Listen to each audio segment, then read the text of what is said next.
Hello and welcome to the Dokapon Library, your one-stop shop for showcasing the RPG board game hybrid developed by Sting. No, not that one, the other series that goes by that description.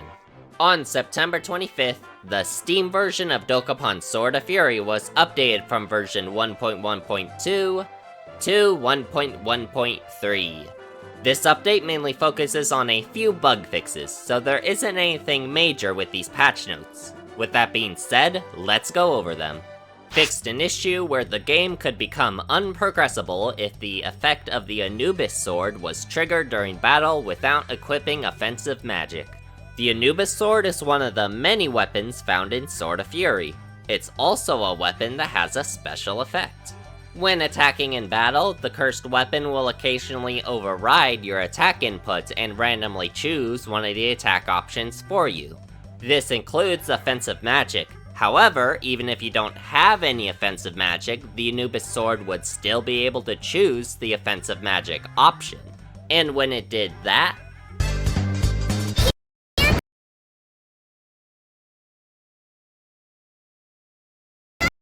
the game would crash. The 1.1.3 update fixes this issue, most likely by making it so that offensive magic can no longer be chosen by the Anubis sword if there is no offensive magic to select.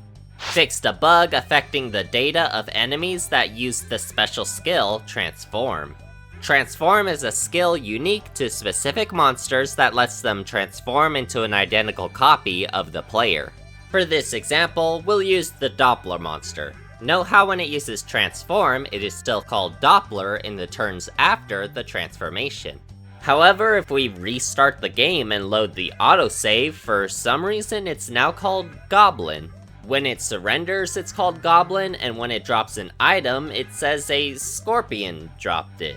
I have no idea why exactly this happens, but it seems to be grabbing random bits of monster name data.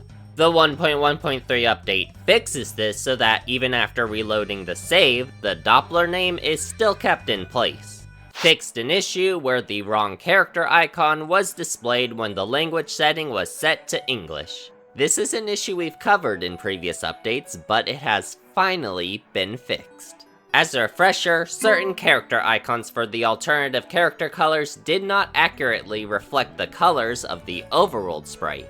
This only applied to the English version of the game since the other language options had this issue fixed. But finally, in the 1.1.3 update, the correct character icons will now display in the English version as well. And finally, fixed fonts that were not displaying correctly and fixed various minor issues. This mainly seems to address issues with the newer language options, such as inconsistencies with treasure names in the simplified Chinese version. But that's it for the patch notes. The Nintendo Switch version of the game was also updated to version 1.1.1 on September 24th. There's nothing new to go over for this update, it mainly just adds the features and fixes of the 1.1.2 and 1.1.3 Steam updates. Most notably, the Type B CPU behavior and the alternative character colors for the battle models. Thank you for joining me on this brief Dokapon news update, and I'll see you later for some more Dokapon content.